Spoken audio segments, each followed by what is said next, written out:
Meron is a central point for thousands of Jews who gather annually for the festival of Bomer.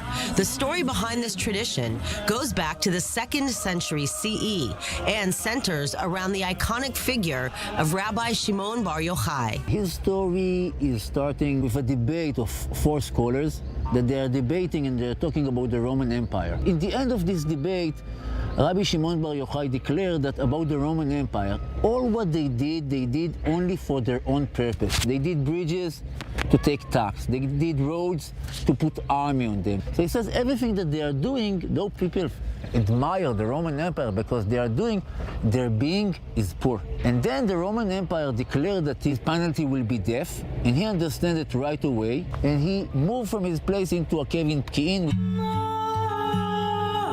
Rabbi Shimon bar Yochai lived in Pki'in, a cave, with his son for 12 years. According to tradition, during this time, he laid the foundations of one of the most influential spiritual movements in history, known as Kabbalah. They are walking outside of their cave after 12 years.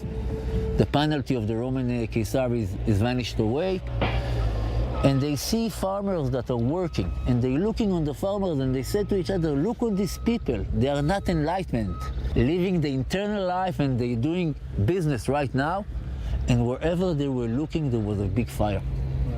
So God is telling them, did you came outside of your cave to destroy my world? Go back to your cave. And they go back to another year of the cave, we call it the year of love, 13.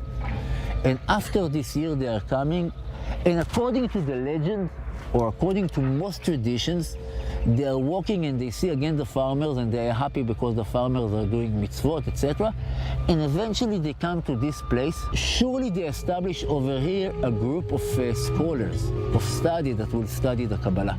The Ancient Synagogue in Meron is located only a few meters from the famous grave of Rabbi Shimon bar Yochai on top of the mountain. It has never been excavated, but was part of a survey led by Claude Condor in the late 19th century. Despite natural disasters and wars, the entrance gate to the synagogue stayed intact. There is a legend, I must say, about this synagogue, that if the upper stone will fall, the Messiah of Sons of David will come. After the destruction of the temple in Jerusalem during the Great Jewish Revolt of the 1st century CE, the spiritual center of the Jewish people moved from Jerusalem to places like this. Recently, a new road was built near the Ancient Synagogue, which remains a bit far from the wider public, but adjacent to one of the most popular sites in the Holy Land.